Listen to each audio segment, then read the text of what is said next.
Yo también pasé la época juvenil hace tiempo, así que es como nos sentimos. Así que bueno, nada. No sé, Nicolás, vos me decís. Por suerte, Nicolás y Estefanía bajan mucho el promedio y tú Gracias a también. Dios, gracias a Dios. Bueno, pero de los 40 lo podemos bajar a unos 25. Tampoco contribuimos con mucho. Contribuyen, estoy segura. Bueno, ¿cómo querés que hagamos, María Laura, para arrancar? ¿Querés arrancar vos y después lo charlamos un poco? Dale, sí. Vos prefieras. Perfecto. La idea por lo menos originaria, si eran muchos o eran poquitos, siempre era que esto fuera un espacio de reflexión en el cual yo presentase algunas cuestiones y bueno, después establecer un diálogo, que me parece lo más rico en este punto. Voy a empezar preguntándoles, tanto a Nicolás como a Estefanía, qué idea tienen de la filosofía o qué es la filosofía, ya que esto es filosofía y humanismo, si tienen alguna idea de qué es la filosofía, qué es esto del humanismo, por qué pusimos estos dos conceptos juntos, por qué están acá y se les ocurrió estar, ¿no? Participando de esta charla.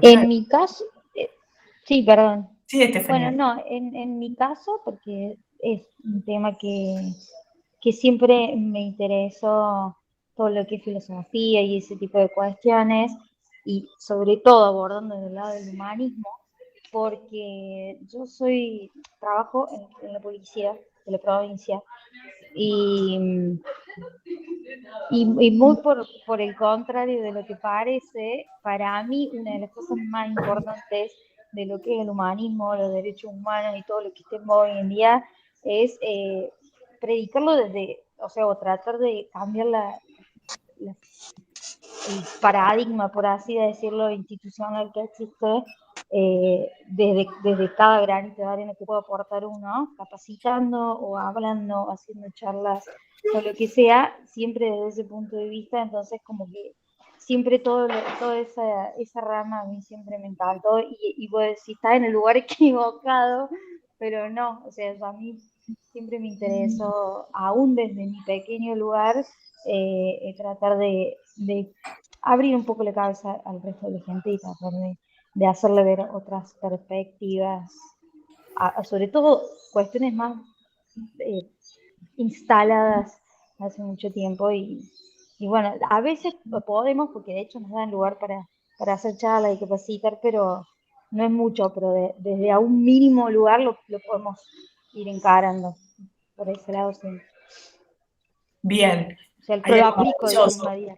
Hay algo maravilloso que dijiste, Estefanía. Dijiste, bueno, no tiene nada que ver desde mi pequeño lugar. Bueno, yo ahora te voy a mostrar que mi pequeño lugar no es tan pequeño y que a veces uno tiene, ¿no?, esta idea que vos muy bien trajiste acá. Bueno, ¿qué tendrá que ver esto, ¿no?, con algunos otros ámbitos de nuestra vida que en realidad tienen mucho que ver, como vos bien decís?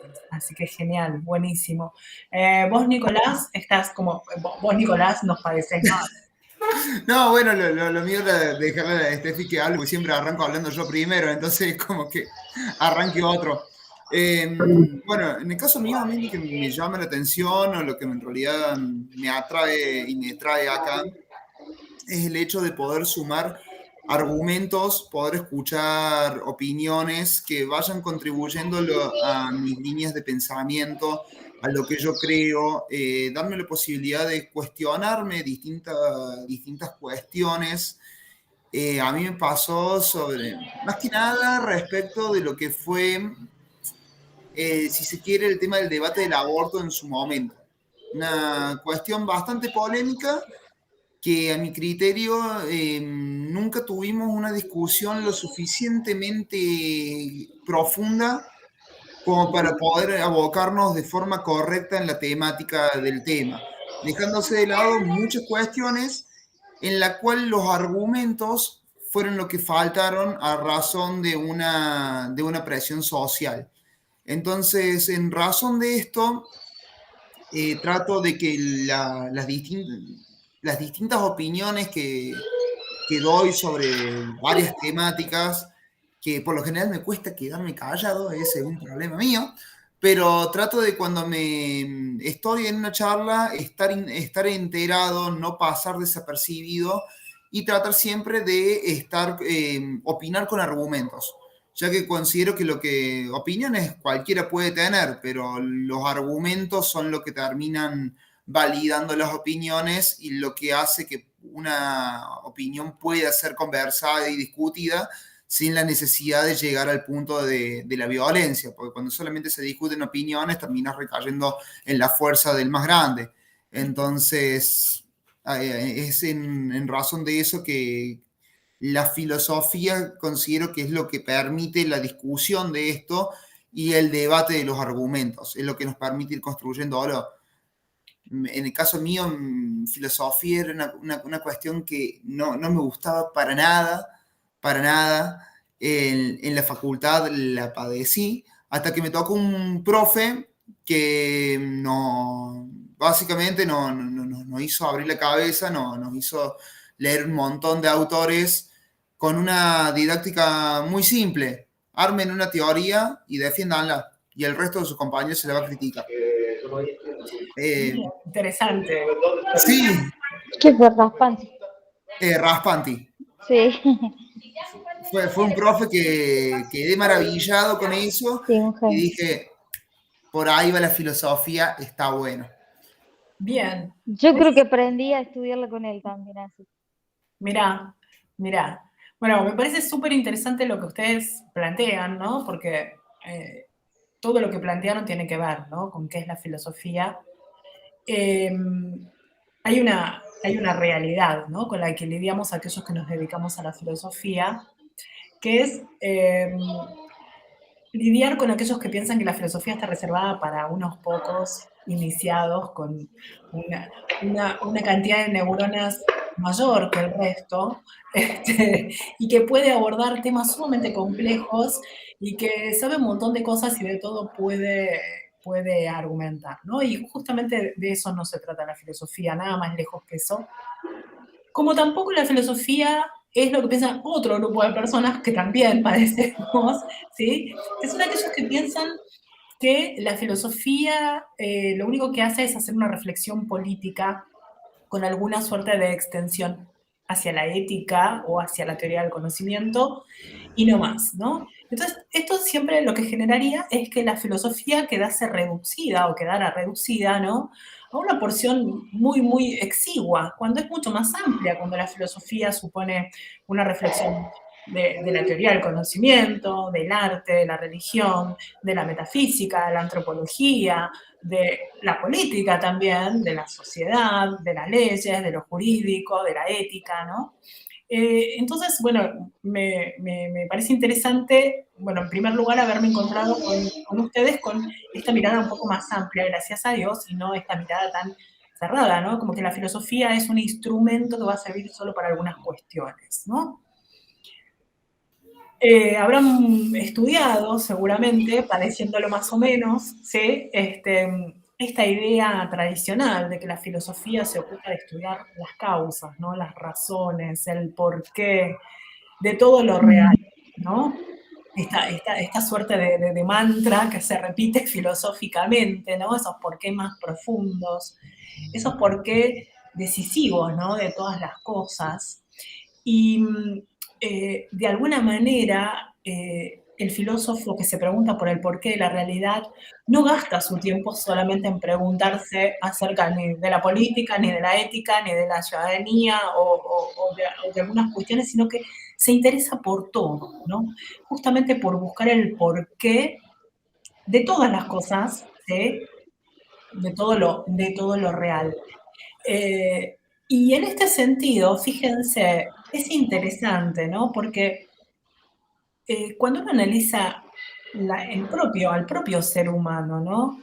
desde muy chiquitos, la primera pregunta que aparece, además de qué son las cosas, la que sigue es por qué, ¿no?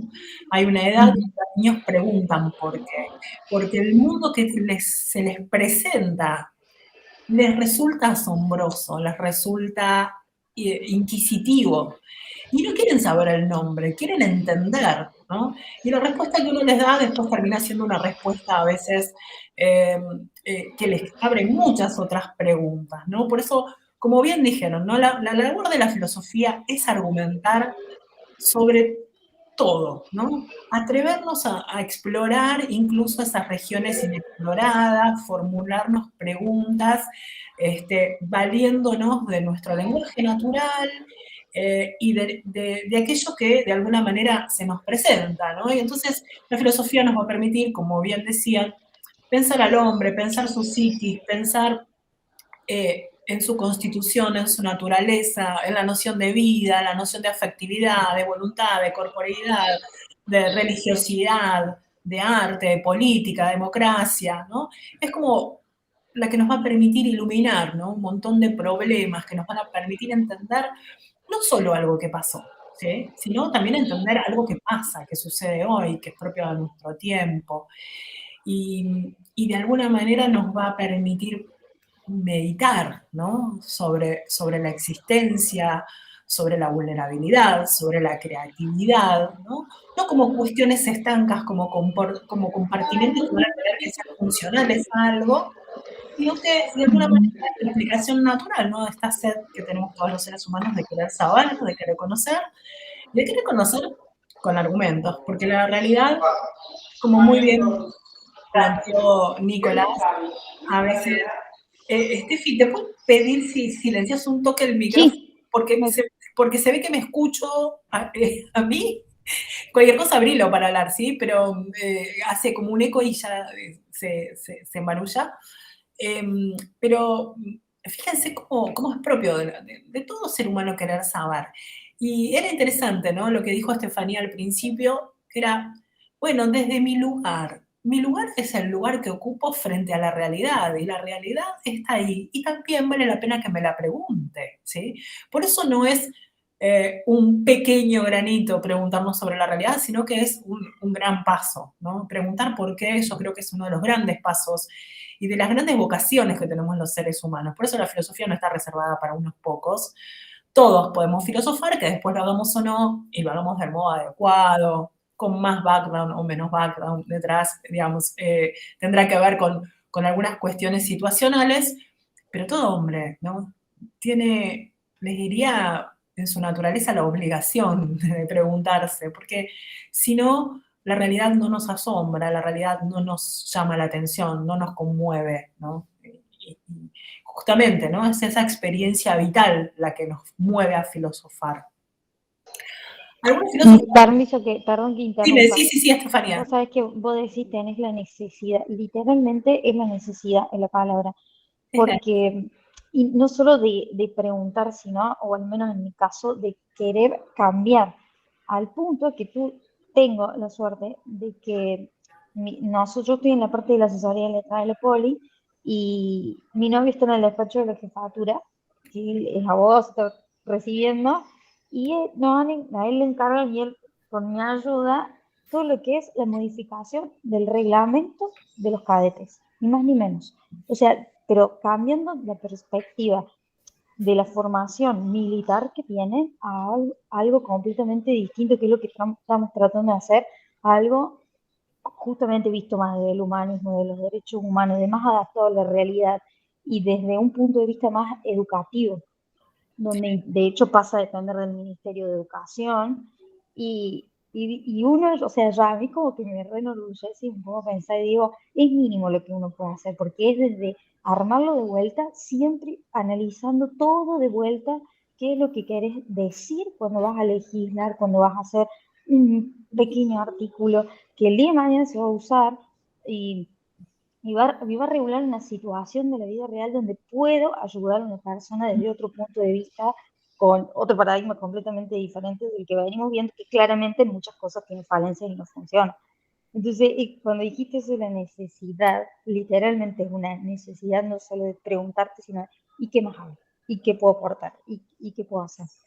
Y mira, dijiste algo interesantísimo que es esto de transformar, ¿no? La filosofía se pregunta por qué, y si bien no es una finalidad primordial para la filosofía la transformación, es lo que sigue a la Es una pregunta. consecuencia. Como, claro, es la consecuencia, ¿sí? Que si bien no es filosófica, porque no pertenece al ámbito de la filosofía, el hacer no puede estar escindido de un análisis y de una reflexión y de una argumentación, ¿no? Y esa realidad que se transforma. Entonces, Estefanía, cuando me comentabas que vos estabas en el tema de reglamentación de los cadetes, te voy a contar, hay una filósofa, ella es de origen ruso, yo te voy a decir ruso y estrictamente, no, seguramente que es letona, de Estonia, bueno, en su momento era digamos, era de la Unión de Repúblicas Socialistas Soviéticas, y cuando la revolución se fue a Estados Unidos y desarrolló toda digamos, si bien ella estudió en Rusia, después desarrolló, digamos, su actividad en Estados Unidos como escritora de ciencia ficción y de guiones de cine, pues se casó con un cineasta. Se llama Ayn Rand, es su apodo, la verdad que en un nombre mucho más complicado. Y Ayn Rand, en un momento, fue convocada por el ejército de Estados Unidos a dar una serie de conferencias a los cadetes. Nada más loco que pensar que un filósofo va a estar ayudando, ¿no? Claro. Frente a los cadetes que tienen una vida tan práctica, tan concreta, ¿no? Digamos, tienen misiones tan rígidas, estructuradas, claro, tan concretas instauradas de 1000 años. y que ella les iba a dar esas conferencias. Y esas conferencias se reunieron todas en un libro que se llama Filosofía, ¿quién la necesita? Y en la primera conferencia ella les cuenta, ¿no? Partiendo siempre de estos relatos de ficción, la importancia que tiene en todos nosotros el hecho de poder filosofar, poder meditar, poder preguntarnos, ¿no? Para poder transformar, porque es netamente algo humano, ¿sí? Claramente. Humano, ¿sí? Y esta idea de cuestionarnos lo obvio, ¿no? La palabra obvio es una palabra que a mí me encanta, porque tiene una acepción. Ob en latín significa lo que está enfrente, lo que está adelante. Lo obvio es la vía, el camino que tenemos adelante. Entonces, cuando decimos esto es obvio, decimos este camino que tengo adelante es el que tengo que transitar. Pero, ¿qué sucede? Cuando nos preguntamos por lo obvio, lo que estamos haciendo es cuestionarlo y por lo tanto decir, ¿será el único camino que tenemos para transitar? Y ahí se abren otros caminos. Ahí, de alguna manera, esa actitud filosófica, provocativa e irreverente contra el sentido común hace que lo que debo hacer, el camino que debo seguir, que es obvio y evidente que tengo delante mío, digamos, se destruye, ¿no? Y entonces hay una posibilidad de caminos grandes, ¿no? Y ustedes que vienen del derecho, Rorty lo deben conocer o lo deben haber escuchado bastante a Rorty por ahí. Rorty tiene una frase buenísima para hablar de la filosofía y dice que filosofar es rascarse donde no pica. No sé si alguna vez escucharon. Es poco filosófica, ¿no? Poco académica. Súper gráfica. Poco académica, ¿no? Porque uno dice, bueno, pero ¿cómo me voy a rascar donde no pica, no? Si me tengo que rascar donde pica, obvio, ¿no? Pero si uno se rasca donde no pica, es porque levantamos nuestra mirada y vimos que hay algo más, ¿no? Desplazamos nuestra atención fuera de esas motivaciones fuertes, ¿no? Y si se fijan, ¿no? La academia, la filosofía de academia, dejó muchísimas frases que nos permiten rascarnos donde no pica, ¿no? Que nos llevan a preguntarnos y nos ponen frente a lo no obvio, ¿no? A eso que es evidente, pero no es obvio. La idea de la filosofía y el humanismo, yo creo que están sumamente unidas, ¿no? Como decían al principio ustedes, porque nuestra vida humana no puede estar al margen, ¿sí? Nuestra existencia no puede estar al margen de la pregunta filosófica, no puede estar al margen de la pregunta existencial, no puede estar al margen de, digamos, del ejercicio intelectual de la argumentación, ¿no? a mí me gusta mucho rastrear las definiciones, ¿no? Y siempre digo, ¿cómo definió Aristóteles al hombre? Para mí, de las mejores definiciones que se lograron, animal racional. Somos un bicho viviente, corpóreo, semejante a otros vivientes, compartimos este mundo, respiramos, nos enfermamos, somos vulnerables y nos distinguimos porque tenemos la razón. No usarla sería, digamos, reducirnos a una cosa que no somos. Me atrevería a decir que dejaría de lado a muchas personas también ese concepto. A ver, dale. No, bueno, ahí ya me sale el abogado del alma de la parte de la racionalidad, de que no todos precisamente lo utilizan todo el tiempo. No. Entonces, Aristóteles dijo, es un animal racional. No dijo, es un animal que utiliza la razón, porque si no, muchos de nosotros en muchísimos momentos de nuestra vida no estaríamos cumpliendo la meta. En eso te doy 100% a la derecha, ¿no? Pero de alguna manera, volviendo a esto, ¿no? Tenemos ese potencial que es esencial, que es natural, ¿no?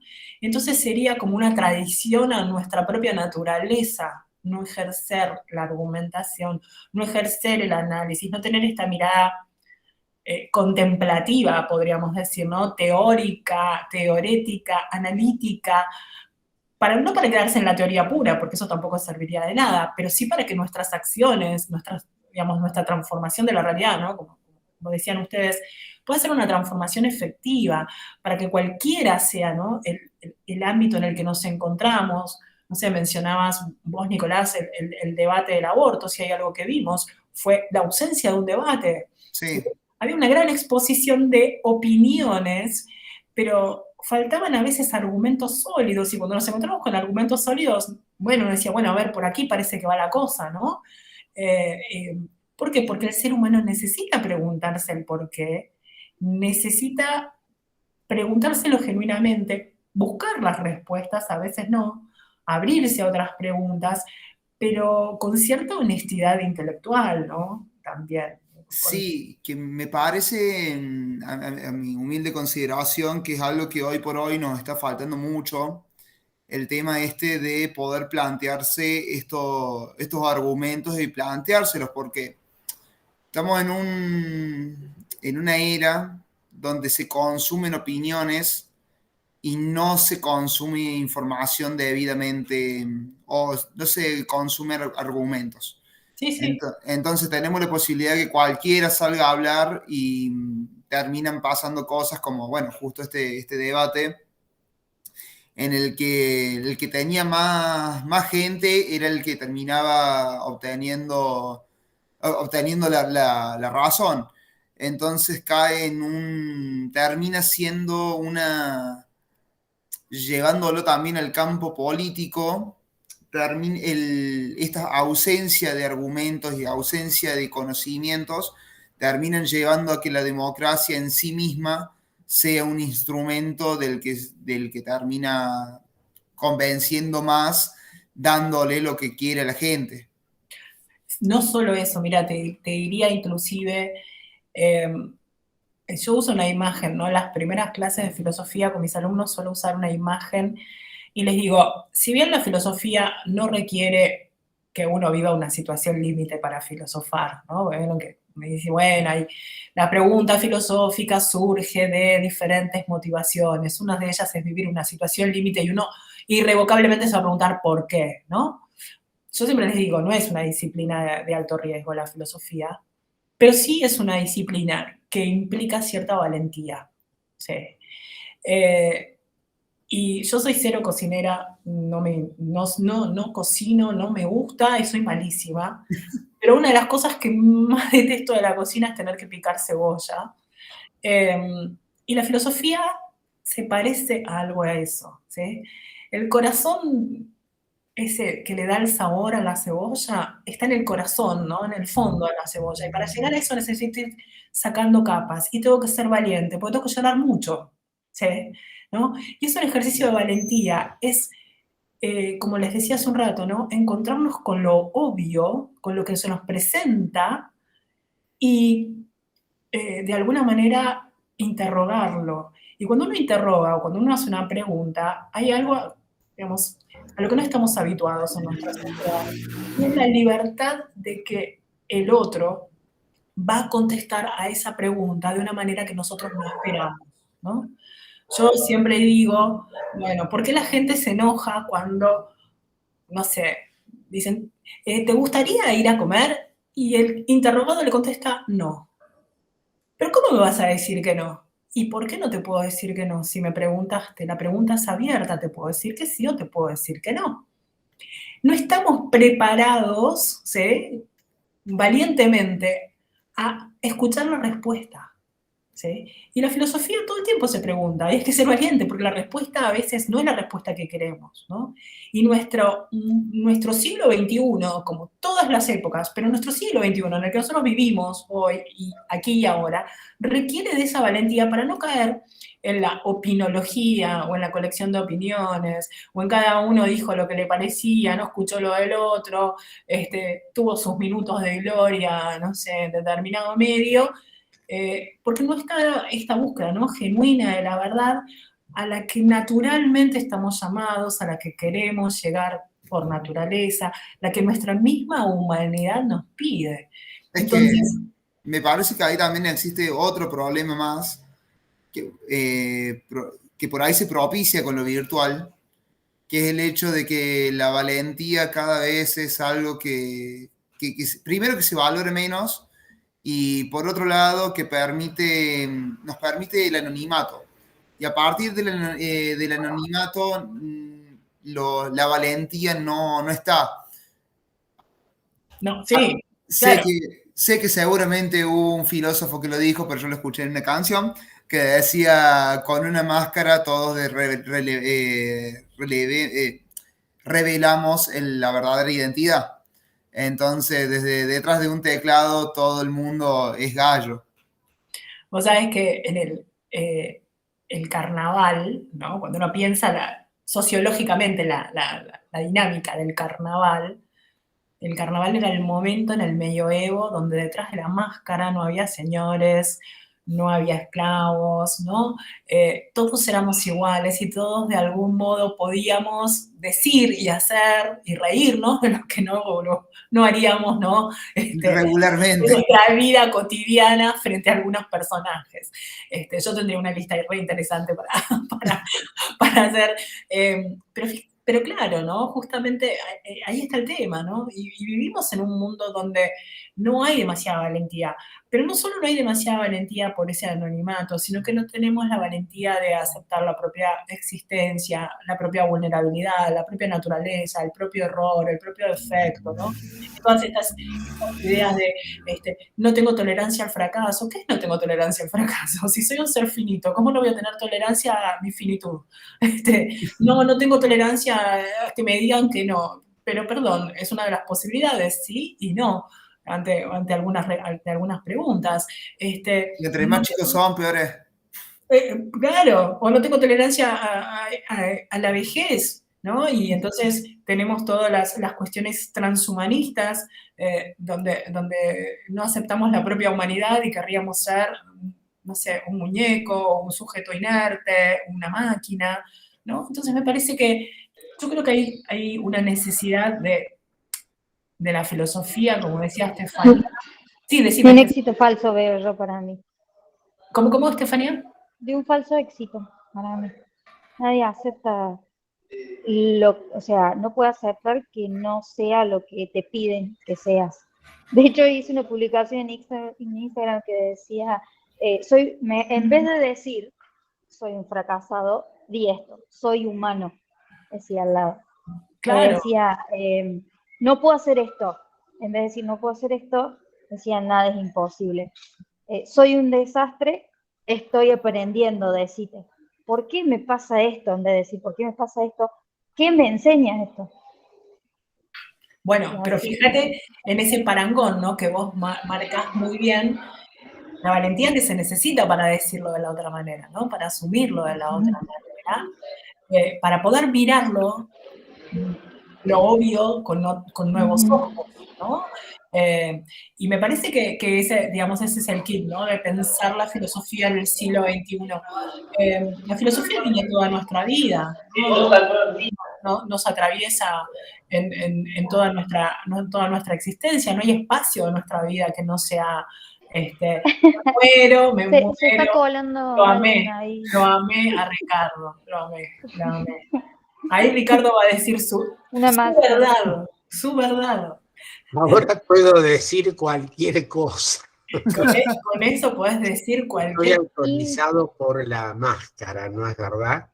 Puedo decir que Claudio es un genio, que Julio es maravilloso, en fin. Puedo decir que yo me valoro enormemente bien. Bueno, se me ocurrió para ilustrar la máscara. Me pareció excelente. Súper oportuno y gráfico. Además, María Laura dijo recién, citó un libro de una filósofa de origen ruso, ¿no es verdad? Correcto. Es Annie Rand. Bien, en el WhatsApp tuyo, María Laura, en el de Nicolás, en el de Estefanía, en el de Claudio y el de Julio, está el libro en versión digital. Gracias, profe, ahí lo vi, sí. Está muy bueno y es muy interesante porque nada más, cuando yo leí por primera vez, ¿no? Dije, qué bárbaro, ¿no? Qué lucidez aquella persona que invitó a Ayn Rand a darle una charla a los cadetes que se graduaban, ¿no? Esta serie de 5 charlas. ¡Qué lucidez! ¡Qué lucidez! A un auditorio difícil de abordar y de entusiasmar filosóficamente, porque pareciera que, ¿para qué la necesitan a la filosofía? ¿Para qué necesitan la abstracción? ¿Para qué es necesario preguntarnos por qué? ¿No? Y son muy interesantes, ¿no? Las charlas, por supuesto, ella parte en esta primera que les digo, de un relato ficcional, ¿no? Un relato como si fuésemos en una nave espacial y caemos en un lugar, ¿no? Las preguntas que nos hacemos, dice, son 3 preguntas que son esenciales, ¿no? La primera es, ¿dónde estoy? ¿Cómo lo puedo saber? ¿Y qué debo hacer? 3 preguntas que son netamente filosóficas también, ¿no? ¿Dónde estoy? Puedo decir en Buenos Aires, pero podría decir, ¿dónde estoy yo en la existencia? ¿No? ¿Cuál es mi rol? ¿Cuál es mi lugar? Esto que decía Estefanía, bueno, a ver, este espacio que yo tengo acá y en el que voy a hacer la diferencia, ¿cómo lo sé? Bueno, ¿de qué me voy a valer, ¿no? Para poder hacer esta diferencia? ¿Y qué debo hacer? ¿Qué paso? ¿No? Todo no puede quedar en una cuestión teórica, sino en esta consecuencia, ¿no? Práctica. Entonces me parece que nuestro humanismo del siglo XXI tiene que ver con esto, con volver a la raíz, ¿no? A la raíz de nuestra humanidad inquisitiva, que se pregunta, genuina, ¿no? Donde lo obvio también va a estar en jaque, no por ser obvio no va a ser preguntado, ¿sí? De hecho, esto que decía Rorty a mí me encanta, ¿no? Rascarse donde no pica. Hay muchas frases que nos permiten rascarnos donde no pica a lo largo de la historia de la humanidad. No sé, Dios ha muerto. Miren qué frase, ¿no? Nietzsche. Dios ha muerto. En la modernidad de la crisis del fundamento, y sí, es una obviedad, sí, pero preguntémonos eso, ¿no? Decía Nietzsche. O, qué sé yo, no sé, solo sé que no sé nada. Miren qué frase, esa es una frase que nos permite, que es la que todos mis alumnos querrían colocar en un parcial, ¿no? Como los alumnos de Derecho ponen que la ley se presume conocida por todos, ¿no? Entonces, y con eso creen que pueden aprobar el examen. Pero, esas respuestas comodín que son hermosas.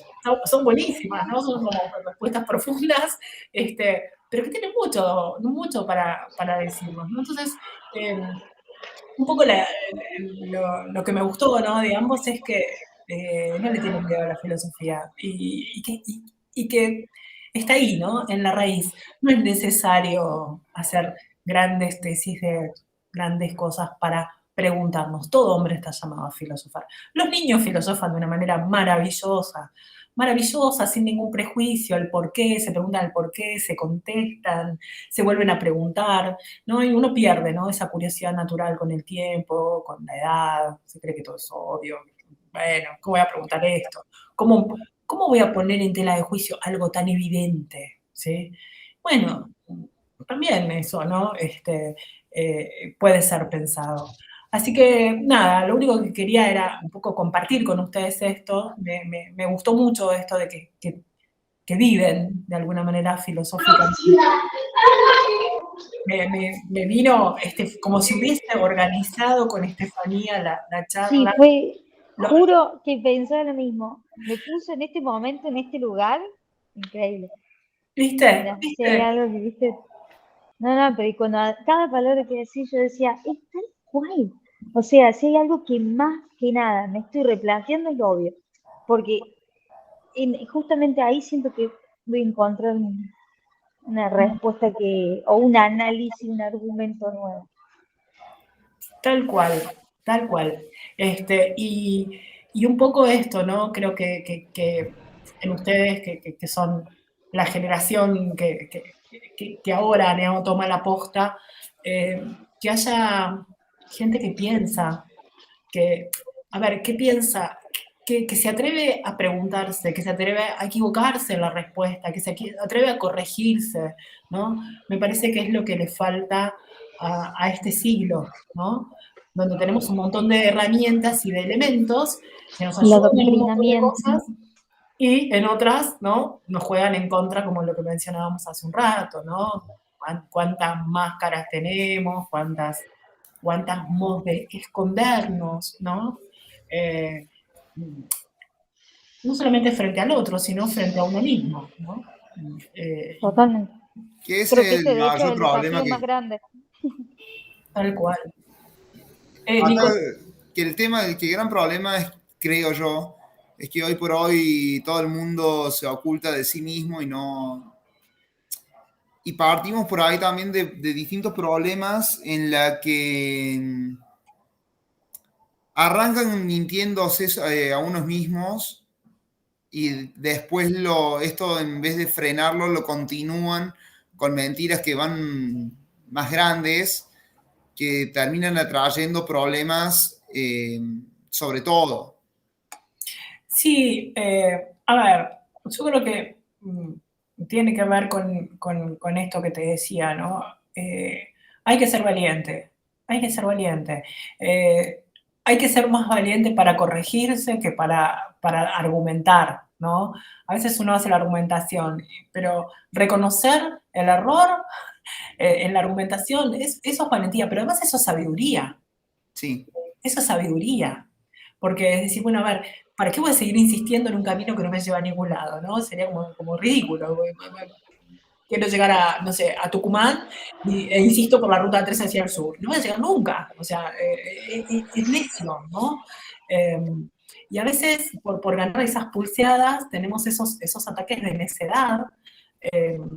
Y vivimos también, es cierto, en un contexto propicio, ¿no? Donde hay muchos elementos que propician esto, ¿no?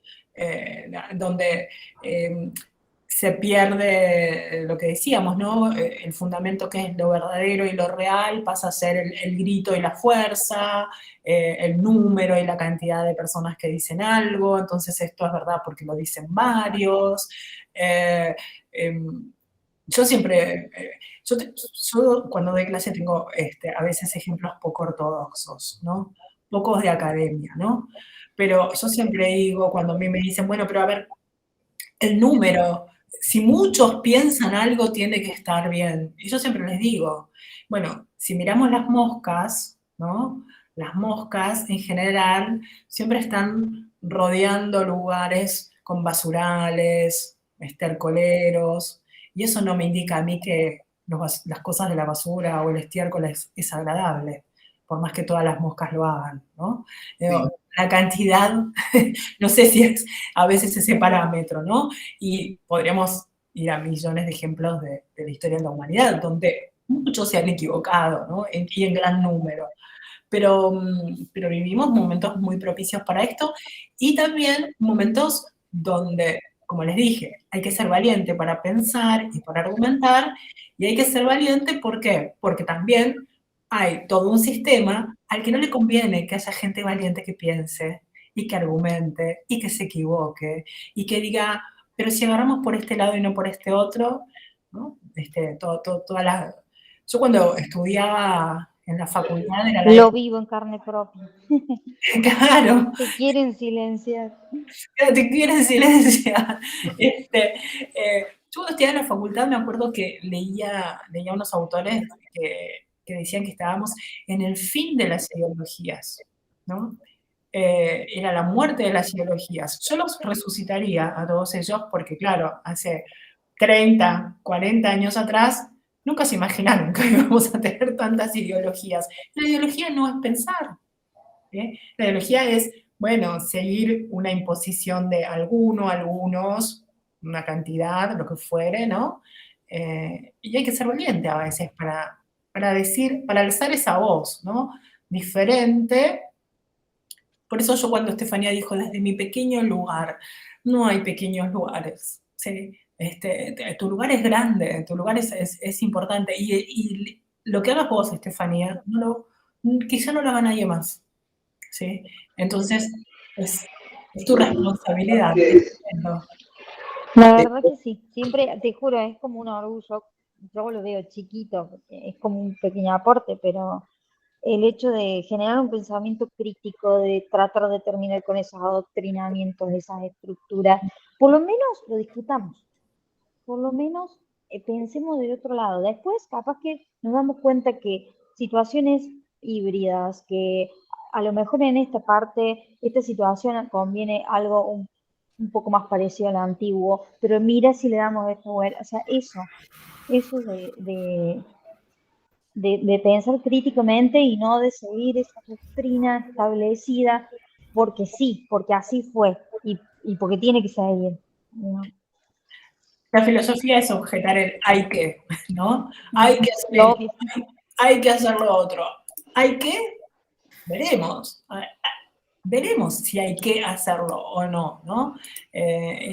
Por eso, digamos, así como decía, ¿no? Sócrates decía, yo soy un tábano, ¿no? Que pica, ¿no? Que molesta con la pregunta, ¿sí?